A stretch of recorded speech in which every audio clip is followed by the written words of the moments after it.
Atenção você que viu o Rodrigo Silva no Podpah e falou: nossa, que maneiro, quero mais conteúdo assim. Eu não sou o Rodrigo Silva, isso aqui não é Podpah, mas é o Porãocast. Eba, é tão legal quanto.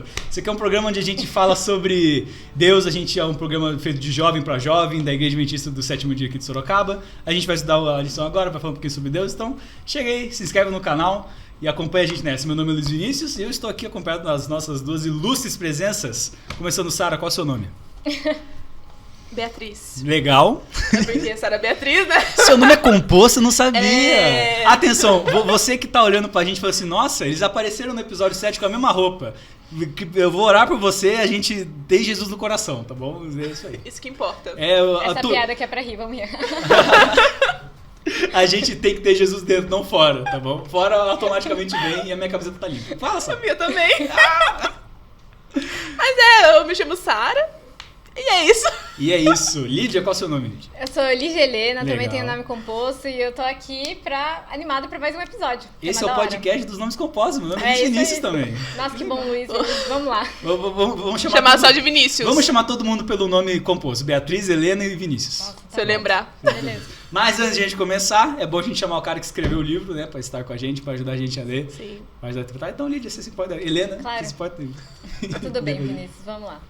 Querido e bondoso Pai, muito obrigada, Senhor, porque aqui nós temos a oportunidade de ouvir a Tua voz, de escutar a Tua palavra e aprender um pouco mais sobre o que Você espera de nós para esse futuro, o como podemos aprender sobre o passado, que, Senhor, Você possa falar por nós neste podcast. Em nome de Jesus, amém. Amém.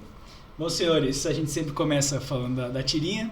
Essa tirinha eu não vou julgar, como já sabe, eu sou um hater da tirinha, então eu sou um degustador. Eu vejo. Até Pode agora pode falar que tá estão gostando. mudando meu coração. Essa não foi engraçada, mas eu não senti a necessidade de ser engraçada, então tá tudo certo. O erro é quando vou ser engraçado, hein? E não consegue. Já vi diversas vezes, mas até agora, parabéns. Vou parabenizar todos os podcasts que eu for confirmado aqui pra agradecer o pessoal saber que eles estão fazendo uma tirinha boa. Ó a tirinha na tela aí, vamos ler a tirinha? Tem dois caras conversando. Aí o primeiro cara, que é o loirinho, ele parece o Noguinho do Turma da Mônica, ele fala: ah, eu tenho tanto medo da perseguição. Aí outro menino fala: não será fácil passar por isso, mas Deus estará ao lado dos perseguidos e sustentará. Aí o Noguinho fala: como você pode ter tanta certeza disso? Como sabe que seremos capazes de suportar a pressão e a dor? Aí o do cara do boné fala: já viu alguém louvar a Deus acorrentado numa prisão escura? Já viu alguém cantar enquanto as chamas o devoram? Ou seja, não foi o objetivo da tia ser engraçado, mas também não precisa. O que ela está citando aqui é: Deus fala pra gente que a gente vai ser perseguido, mas em nenhum momento ele fala que isso vai ser, tipo, extremamente ruim, porque a gente não vai aguentar. Ele sempre coloca a promessa de que a gente vai se sentir bem. A gente vê, citando a própria tirinha, Paulo na prisão, acorrentado, no pior lugar possível pra ele estar, mas tá louvando, tá feliz da vida porque Deus tá dentro dele. Ou não necessariamente se sentir bem, mas estar com Ele, né? Exato. É sentir bem apesar de. Apesar de. Apesar de é uma coisa que Paulo coloca muito nas cartas dele, uma coisa que eu acho incrível, do amor apesar de, sabe? Apesar de estar tudo errado, apesar de eu podia estar comendo uma comida melhor que preso, apesar das correntes estar machucando, mas apesar de eu ter um Jesus e isso é o que basta. Ele pensa pelo lado positivo. É, exatamente. Bom, senhoras, a lição dessa semana, o nome dela é A Igreja Perseguida. Ela fala bastante sobre perseguição, sobre quando a igreja foi perseguida, ou quando os cristãos foram e serão perseguidos, né? Isso somos, não sei. Tecnicamente sim. Não somos perseguidos de ter gente com arma procurando a gente, mas de certa forma a gente sofre essa perseguição um pouco menos amenizada. Não é a perseguição que Paulo sofreu e nem a perseguição que é prevista pra gente sofrer. Mas a Bíblia fala bastante sobre perseguição, a lição está abordando muito esse tema, e a lição ao longo do trimestre está falando muito sobre pessoas tentando estabelecer Jesus no governo, de questões de teocracia, e um governo que tenha Jesus no topo de tudo, mas ainda através de mãos humanas, então por isso que não funciona. Então eu queria ir num ponto que a lição aborda, que é um pouco mais escondido, assim, vamos dizer. Porque a Bíblia fala, beleza, vocês serão perseguidos. Mas eu queria entender por que a gente vai ser perseguido. Porque a Bíblia fala, tá bom, vai ser. E quando Jesus coloca uma profecia, beleza, a gente sabe que isso vai acontecer. Mas Jesus nunca coloca uma profecia tipo, vai acontecer porque sim, acabou. Não, sempre tem um motivo para isso acontecer. Sempre tem uma sucessão de fatos que vai acontecendo e daí acontece o que Jesus disse que ia acontecer. Jesus, ele respeita e mas ele respeita o nosso livre-arbítrio quando ele vai fazer uma profecia dessa. Ele fala, vocês vão ser perseguidos, não porque eu estou instituindo, tipo, vocês vão ser perseguidos. Ele cria um monte de minionzinho e faz perseguir a gente. Ele está simplesmente citando o que vai acontecer e tem um motivo para isso acontecer. E esse motivo eu queria citar João 15:18. Se o mundo vos odeia, sabei que primeiro do que a vós me odiou a mim.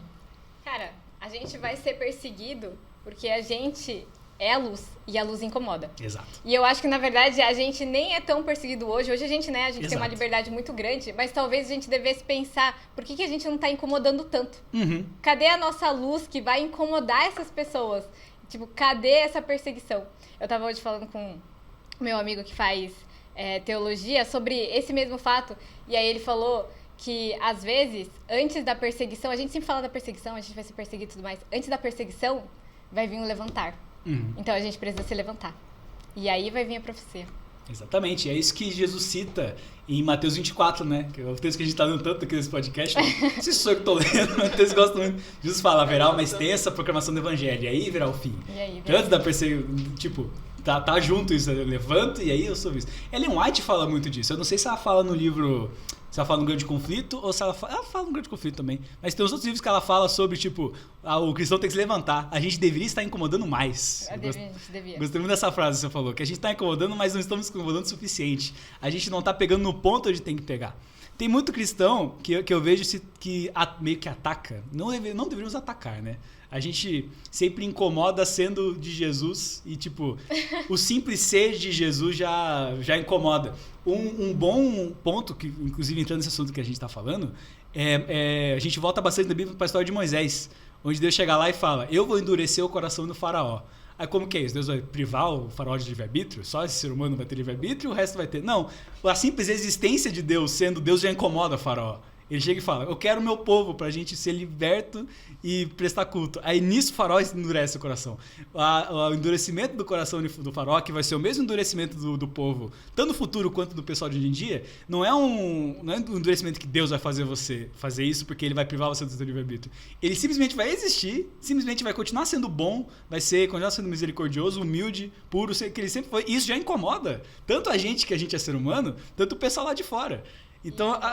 Então, tipo, a gente incomodar as pessoas que não participam da luz é justamente isso. Não é incomodar, tipo, eu quero te incomodar. Eu vou chegar, eu vou te cutucar, eu vou ficar, mas você não lê a Bíblia, mas você não sei o quê. Apontando os Exato. É incomodar sendo Jesus pros outros. É quando a gente se abnega de nós mesmos, aí Jesus vem e a gente começa a refletir o cara deles e isso incomoda eles naturalmente. Porque ser cristão, vir pra igreja, fazer essas coisas é fácil. Até Muito você fácil. ter que perdoar de verdade. Até que você se humilhar de verdade. Tem aquela frase que todo cristão adora falar assim, os humilhados serão exaltados. Mentira, essa frase não tá certa. Na Bíblia, se você se humilhar, você será exaltado. Ou seja, você tem que se humilhar a si próprio. Não é porque você foi humilhado. Humildade própria. A gente tá vendo isso ao longo da lição inteira, né? Porque ela tá apontando que o reino de Deus é onde a gente coloca as pessoas no mesmo patamar de amar o próximo como a ti mesmo. Então não tem essa questão de humilhar ou ficar exaltando mais coisa. É todo mundo igual, tá tudo certo. Um paralelo que eu queria falar, que você citou Moisés, né? E falou como Moisés e a história dele antiga vai se refletir hoje. E uma coisa muito legal é que antes de Moisés ser levantado, o povo tava falando assim, cara, Deus esqueceu da gente. Porque também 400 anos de escravidão, né? Quem não vai pensar isso? Lógico. Deus com certeza esqueceu da gente. Só que aí, eles decidem, não, vamos voltar a proclamar esse Deus. Vamos voltar a conhecer esse Deus que a gente não conhece. E aí eles vão e começam a orar. E aí tem o grande clamor. E aí antes desse grande clamor, ele é necessário para que Moisés seja levantado. Porque Deus, ele respeita o nosso livre-arbítrio. E ele, tipo, se a gente não chamar ele, se a gente não clamar por ele, né? Ele não vai poder fazer nada. Ele quer fazer, mas a gente também não permite. E aí eu acho que é essa luz que precisa incomodar. A gente precisa voltar a se ajoelhar e a orar. Porque é aí que o grande clamor vai surgir. E aí que vai vir a perseguição e tudo mais. Enfim. Porque mesmo ele sabendo que a gente precisa, ele quer que a gente vá até ele, que a gente precise dele, que a gente sinta falta dele e busque ele. Nós somos as ferramentas na caixa de ferramentas de Deus, mas ele gosta tanto da gente que ele deixa a gente escolher se a gente quer ser usado ou não. Então a gente tem que chegar, Deus, por favor, me usa. Eu não sei o que você quer que eu faça. Se eu sou um martelo, você quer que eu corte uma madeira no meio, mas me usa. Ele consegue fazer. Ele sempre que a gente... A Ellen White fala isso bastante no Grande Conflito, que ela fala que a gente tem que se dispor aos pés de Jesus como ferramentas humildes, para ele usar a gente. E quando ele usa a gente, quando a luz da identidade dele bate na gente, a gente passa a existir e existir pros outros, aí sim, aí a gente vai ser usado e aí vai vir a perseguição. Porque isso incomoda os outros. E aí a gente vai ser humilhado. Exato. E isso que dói. Porque Exato. ninguém quer ser humilhado. Ninguém quer ser humilhado. Ser humilhado não fazia parte do plano de Deus pro universo inteiro. Não fazia. Mas a partir do momento que tem alguém que quer ser melhor que o outro, essa outra pessoa tem que ser humilhada. Então a gente acaba se perdendo. Tem um ponto muito interessante em todo esse assunto de se sentir incomodado. Do tipo, eu me sinto incomodado porque você faz esse tipo de coisa. Que a Ellen White fala bastante sobre isso. Eu tô bastante Ellen White hoje, né? Impressionante, ninguém gosta de C.S. Lewis. A senhora White. Ela fala muito sobre, muitas vezes, tem outros livros que falam sobre isso, mas eu gosto mais de citar ela, que ela fala que tem muitas vezes que o que nos incomoda no outro é aquilo que tem na gente ou que faz falta na gente. Que a gente não tem. Exato. Ou tipo, inveja.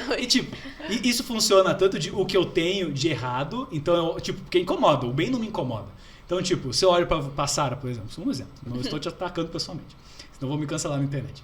Se eu chego pra Sarah, porque a Sarah é muito boazinha, a Sarah é muito não sei o quê, começa a criticar, é porque tá faltando isso em mim, é porque eu tenho esse mal e eu enxergo tudo através da minha identidade, o mal tá na minha identidade, eu querendo ou não, eu fui amaldiçoado com isso, desde que alguém decidiu no céu que queria ser superior no próximo, e isso acaba saindo da gente. Então, os erros que a gente vê no próximo, no outro, é justamente o erro que tem em mim. Então, quando a gente consegue entender isso e a gente começa a ver as profecias de Jesus sobre o final dos tempos, que vão nos perseguir, a gente começa a tentar prever quais os seus argumentos que eles vão usar. Porque vai ser coisas que faltam neles, sabe? Tipo, mas vocês são muito assim. Ou vão ser os próprios erros deles que eles vão colocar na gente e vão começar a perseguir a gente. Ou vai ser coisas que faltam neles e eles vão colocar na gente também. Esse é justamente um dos maiores maus do orgulho, que é o pecado, sabe? É eu nunca admitir que a culpa tá em mim. A Eva vai lá e come o fruto. Não, foi a Eva. Começa a tacar uma pedra no outro. E ninguém nunca tem essa submissão que Jesus prega tanto sobre humildade de falar, a culpa é minha, eu que errei, eu sou um lixo. Esqueci o nome do cara lá. Não é o fariseu. O cara que chega lá e bate no peito na igreja. Não. É da parábola de Jesus que chega e bate no peito, a cabeça baixa e fala, eu sou ruim. É sobre isso que Jesus prega. Sobre a gente se abnegar e sobre admitir que a gente não consegue. Entendi. E daí aceitar ele. Esqueci o nome do cara. E pedir ajuda pra ele, né? Isso. É uma parábola de Jesus. Tinha o nome do cara. Não lembro. Enfim, vamos pedir pra produção. depois vocês falam. Se você sabe, comente aqui embaixo. Qual é o nome do cara da parábola de Jesus que bate no peito e fala, Senhor, eu não sou digno, por favor. Quem ganhar vai ganhar um prêmio, que vai ser um abraço meu. Só com um obrigado. Ô, louco, aí sim. Não, pelo que eu tô entendendo, você tá tentando chegar a um ponto do porquê somos perseguidos, porque essas pessoas nos odeiam, por causa que nós somos a luz e elas estão sentindo falta dessa luz. E eu acho que tem um versículo que fala muito sobre isso, que é, se me amais, guardareis os meus mandamentos. Sim. Então, quem ama Jesus, guarda os mandamentos dele, né? E o grande mandamento dele é o amor, mas querendo ou não, os grandes mandamentos dele são os 10 mandamentos. E aí o fato de que a gente guarda mostra que eles não amam Jesus. Sim. E isso faz com que eles nos odeiem. Inclusive, eu guardei... Quer falar primeiro? Quer falar? Pode falar. Por sermos cristãos, a gente baseia a nossa vida se espelhando na de Jesus, que ele viveu na Terra. Se Jesus na Terra sofreu tanto, foi humilhado, foi crucificado, morto, olha, coisas horríveis. E os discípulos deles também sofreram um monte de coisa, porque eles seguiam o exemplo de Jesus. Porque nós, cristãos, que devíamos viver como Jesus, não estamos sendo perseguidos igual ele. Nossa, ótimo ponto. Jesus nunca pediu tratamento especial. A gente tá pedindo? Exatamente. Quem somos nós na fila do pão? Tanto do ponto de vista, aí a gente entra no espectro de por que não estamos. Por que com a gente seria diferente? Porque, tem um monte de cristão que fica, não, porque eu sou cristão, eu tenho privilégio. Como você ousa questionar um pastor? A gente vê em várias igrejas. Sim. E, Jesus nunca apelou para essa autoridade, embora ele seja o único que pudesse apelar para essa autoridade. Exatamente. Porque ele é essa autoridade. Tem o direito. E a gente fica, não, mas eu sigo Jesus, eu sigo não sei o quê, a gente não quer ser maltratado. E tanto do ponto que vocês falaram, e por que a gente não está sendo perseguido mais? Por que a gente ainda tem o conforto de chegar e falar, num podcast sobre Jesus? A pessoa, nossa, eu leio a Bíblia todo dia, jejuo, oro, quer se colocar usando essas coisas, sabe? Em um pedestal maior. Enquanto isso, Satanás, nos 40 dias de Jesus no deserto, ia lá e citava mais a Bíblia do que muita gente aí fora.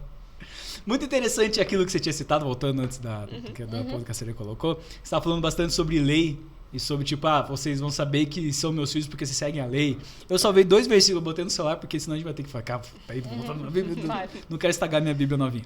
Mas o ponto é, eu salvei uns textos muito legais aqui, eu queria ler, que tem muito a ver com lei, amor e Deus. Certo. Porque a lei, o amor e Deus, quando a gente vai pra Bíblia e começa a ler, a gente vê que todas estão num espectro muito juntas uma da outra. Lógico, Deus é maior que tudo que existe, lógico. Mas parece que tudo tá dentro e ligado muito intrinsecamente um no outro. Queria ler Romanos 13, o versículo 8 e o versículo 10. E diz o seguinte: Nossa, eu li errado pra caramba. A ninguém devais coisa alguma, a não ser o amor com que vos ameis uns aos outros. Porque quem ama os outros cumpriu a lei. Então a gente vê que o amor, ele é o cumprimento da lei. Ele fala um pouquinho mais embaixo. O amor não faz mal ao próximo, de sorte que o cumprimento da lei é o amor. Mas que amor também, né? Porque se Deus não tivesse falado o que é o amor, a gente amaria do jeito que a gente quer amar, né? Muito interessante você citar isso. E algumas pessoas amam do jeito errado. Exatamente. É por isso que eu queria citar isso. Às vezes, a gente olha para o mundo e a gente vê as pessoas que se denominam cristãs. Porque eu sou assim, justamente nesse ponto que a gente está conversando, de se autodenominar porque eu faço isso, porque eu faço aquilo, porque eu sou cristão e tudo mais, porque eu mereço. Tem muita gente que fala porque eu mereço isso, porque eu mereço aquilo, e Jesus nunca fez isso. Porque ele era o único que merecia. Exato, ele era o único que cumpria a lei porque ele amava, e ele era o único que, fazendo isso não precisava cobrar, porque ele já estava tranquilo, falando, eu já cumpro a lei, eu não preciso ficar o único que tinha direito pra você. Eu não preciso ficar me propagando que eu faço isso, porque ele simplesmente faz, então eu não preciso ficar cobrando isso. Quando a gente vê essas pessoas que aparecem e que se dizem cristãs, e são pessoas que causam um estranhamento do público, então, são pessoas que viram rótulos, a gente querendo ou não. Que as pessoas, elas estão lá, eu não gosto de Cristo porque cristão é isso. Aí mostram um cara que é um cristão que está sendo um cristão bem errado. Cristão que não está se baseando na escultura em Cristo.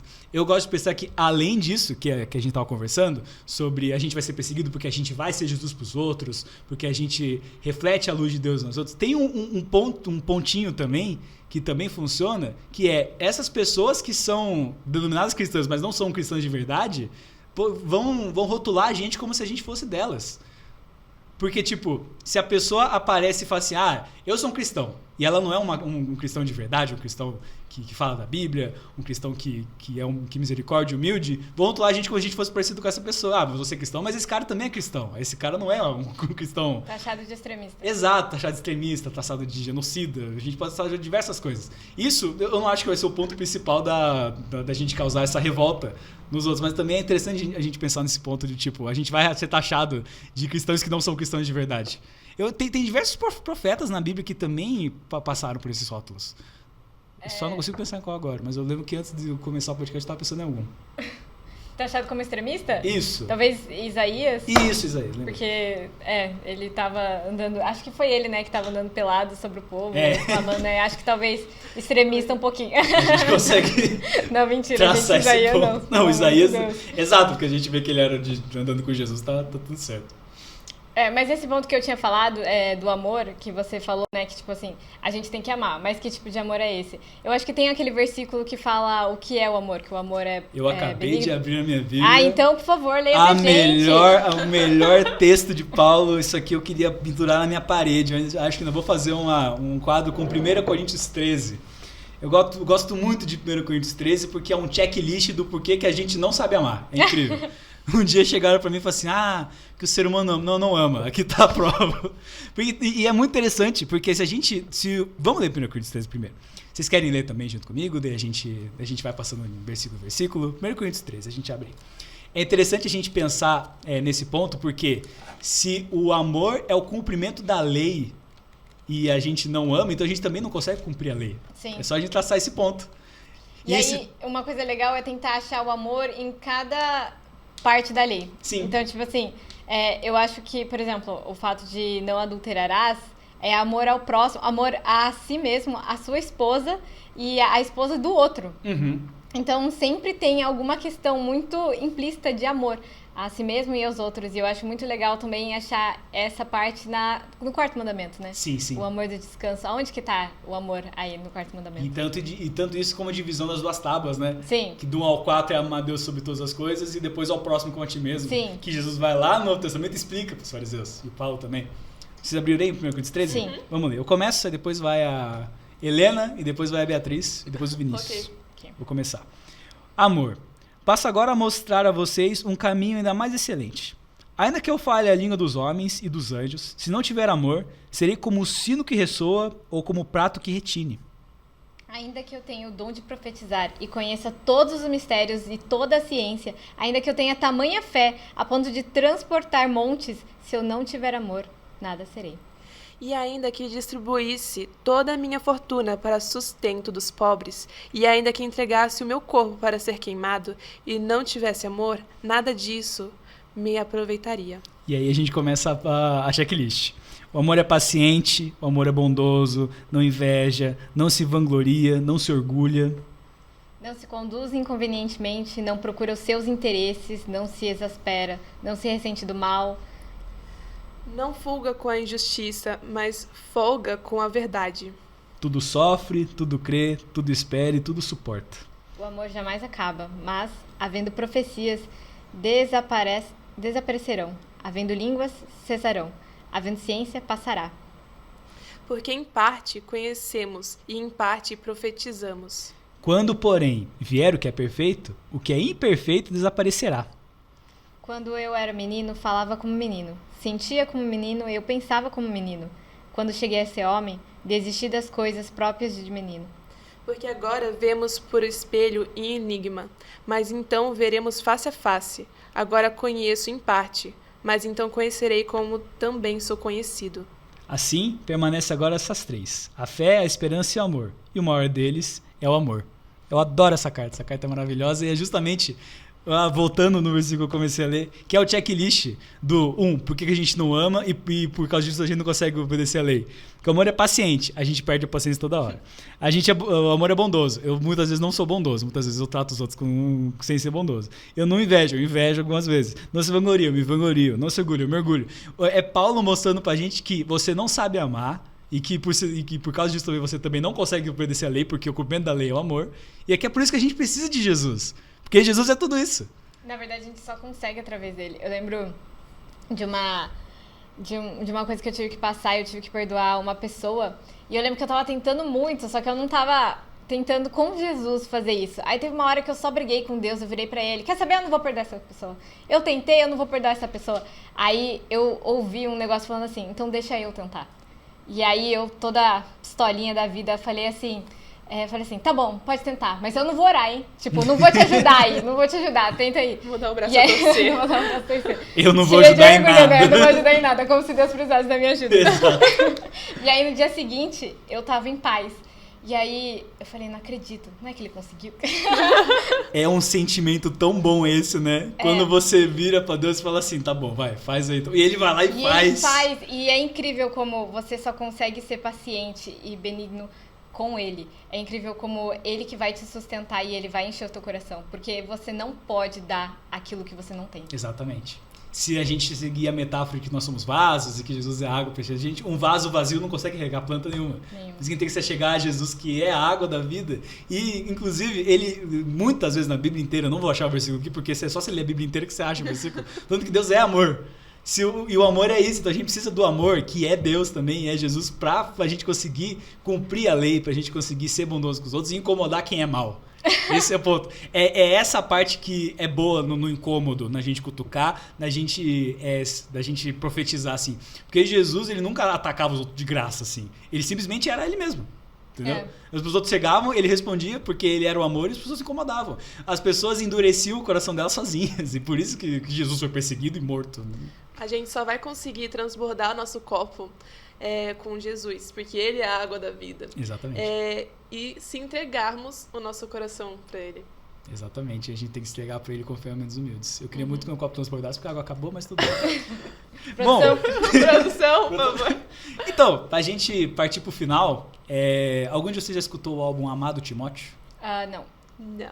Eu vou colocar pra vocês escutarem esse álbum, não agora, mas escutem esse álbum chamado Timóteo, você que tá em casa aí, por favor, escute. Eu vou ler a carta, o álbum basicamente é o seguinte, é um cara que ele pegou, segundo Timóteo 4 em diante, ele começou a ler, e ele faz um áudio de 2 minutos de pregação e depois ele faz uma música. É um álbum maravilhoso, eu chorei, horrores, eu não consigo chorar. Deus cura o meu bloqueio de choro automaticamente quando eu leio. E esse capítulo, o segundo Timóteo 4, ele fala muito sobre ser perseguido. E eu acho que é um texto bom da gente ler, porque, então se quiserem já abrir pra gente partilhar esse texto, porque é um texto justamente onde Paulo chega para Timóteo, que ele chama o meu filho na fé, o meu verdadeiro filho na fé, e conta pra ele que ele não tenta mascarar a fé pra Timóteo. Ele fala, Timóteo, você vai ser perseguido, tá bom? O pessoal vai te trair, o pessoal vai te maltratar, o pessoal vai fazer coisas terríveis com você, mas tá tudo bem, porque você vai estar com Jesus. Então, enquanto eu estava sendo perseguido lá fora, Jesus estava comigo. E esse é justamente o ponto da lição. Ela coloca diversas ocasiões, não só tipo nas profecias de Daniel, ou voltando para o povo do Egito que foi liberto, mas diversas ocasiões onde a igreja foi perseguida e Jesus nunca deixou a gente de lado. Podia até parecer que ele estava porque passava tempo demais, e a gente vai julgar o ser humano que não consegue enxergar Deus agindo. Eu mesmo muitas vezes caio nesse ponto de não estou acreditando em Deus porque eu não consigo ver ele agindo. Mas ele sempre está agindo, e a Bíblia, a história, sempre mostrou que Deus está sempre com o povo dele. Nunca existiu uma hora que Deus não, esse povo específico aqui é meu, mas eu vou deixar de lado para ele sofrer. Não, sempre que a igreja era perseguida, desaparecia, não como um cavaleiro com uma espada na mão e matando todo mundo, mas da melhor maneira possível para sempre amparar a gente, estar com a gente. Deus tirou o povo do Egito e continuou cuidando deles no deserto, né? Uhum.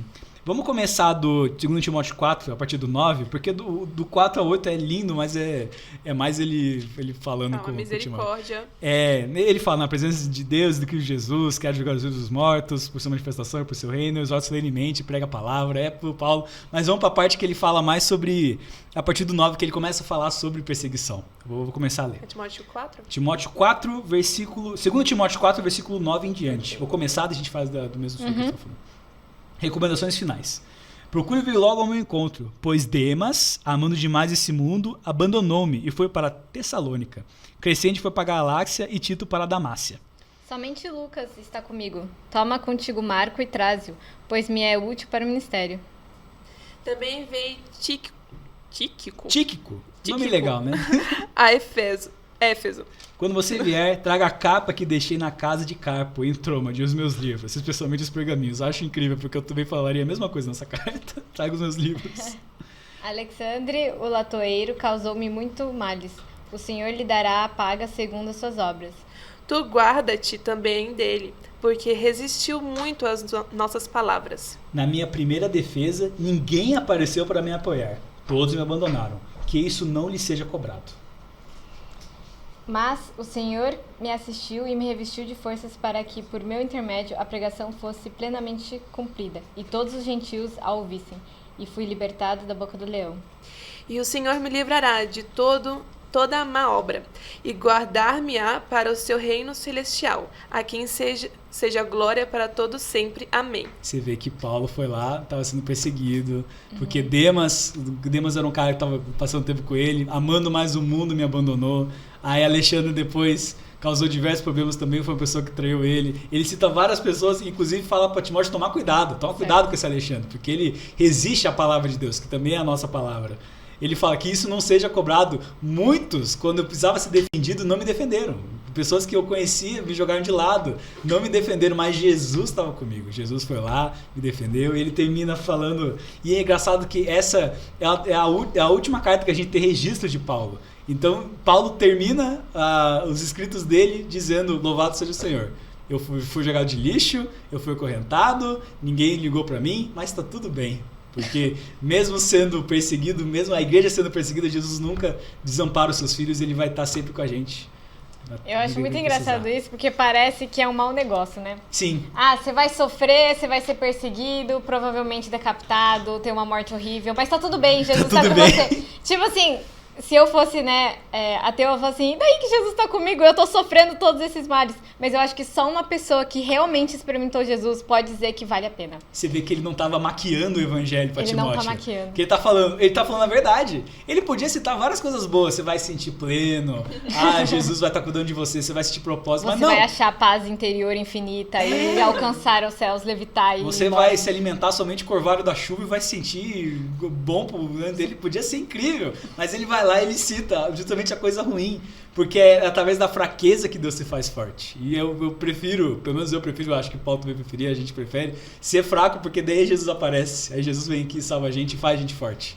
Essa é a coisa bonita do Paulo. Ele podia mentir pro Timóteo. Já vai dar tudo certo, viu? Vai lá, prega o evangelho. É tranquilo. A gente vê muita coisa assim hoje em dia, porque Jesus é bom, Jesus é realmente bom. Mas tipo, falar só da parte boa do evangelho e não falar da parte ruim. Meio que maquiando, mas não precisa maquiar. Porque justamente nessa parte ruim da perseguição, o que Cristo aparece? É que ele mostra o que vale a pena. Porque quando sou fraco, sou forte. A lição coloca, e tipo, não a lição coloca, a lição faz justamente o contrário. Que o carinha fala, que medo da perseguição. De certa forma, assim, a gente é humano, a gente tem medo da perseguição. Eu morrer queimado? É lógico. Se eu tiver que morrer queimado, eu queimarei, mas eu vou estar com medo, lógico, vou estar apreensivo na hora. É lógico. Mas a Bíblia e a lição, elas apresentam sempre que tá tudo bem, porque é aí que Jesus vai se mostrar forte, é aí que Jesus vai aparecer pro teu salvamento e vai dar tudo certo. Você vai aí que a pessoa entendeu. Exato. Ela entendeu uma coisa muito, muito grande pra ela poder morrer por essa coisa. E aí eu acho que só quando a gente realmente for perseguido, só quando a gente realmente tiver que perdoar, só quando a gente realmente tiver que escolher entre a vida e a morte, a gente vai entender esse significado. Sim. Bom, eu gostaria de passar o resto da tarde falando sobre isso, porque é realmente muito bom, mas a gente precisa encerrar. Então, vocês duas têm algum último comentário a fazer? Falar de Deus é bom, né? Falar de Deus é muito bom. É sempre bem-vindo. E é sempre os dois, é falar de Deus e deixar Deus falar através da gente. Exatamente. Deus está em todas as partes e Ele é muito bom mesmo. Seja espelho de Cristo. Deixe Deus brilhar, usar você para mostrar o brilho dele para os outros. Não porque isso é a sua obrigação, mas porque isso é muito bom. Isso é muito bom. A gente acabou de presenciar isso, que Deus falou pra gente, e é muito gostoso. É muito bom. Eu acho que se eu tivesse que deixar um último comentário, seria que não tenha medo de expor seus sentimentos a Deus. Porque talvez você esteja triste porque você está sendo perseguido, sofrendo bullying ou qualquer coisa que esteja acontecendo na sua vida. E você não quer ir e expor que Deus não está te ajudando, mas expõe, assim como eu expus, e Ele vai te ajudar, porque Ele é maravilhoso. E é isso. Perfeito. Então, Sara, se importa orar pra gente finalizar? Calma, Sara? Beatriz. Não! Vamos ter que gravar tudo de novo. Poxa, corta. Bia, por favor, ore pra gente. Ainda bem que você é editor, né? Oremos. Pai nosso que estás no céu, Senhor, muito obrigado por o Senhor estar entre nós nesse momento. Muito obrigado por ter nos usado para falar sobre Ti. Amém, Senhor. Que muitos outros escutem sobre você. Que possamos ser luz na vida das outras pessoas. E que possamos sempre lembrar da luz maior. É o que eu te peço por tudo. Em nome do Senhor amado Jesus. Amém. Amém. E muito obrigado a você que assistiu esse episódio do Porãocast, episódio 9. Segue a gente no Instagram, segue a gente aqui no YouTube também. Comenta embaixo qualquer dúvida, qualquer comentário. Segue a gente aí, quer participar do Porãocast, conversa com a gente também. A gente está sempre procurando pessoas novas para Jesus falar através da gente. Deus não tem os seus escolhidos, Ele fala sempre através de todo mundo que se dispõe, como a gente acabou de falar no episódio inteiro. Mas, gente, obrigado, viu? Tchau, tchau. Deus abençoe vocês. Tchau.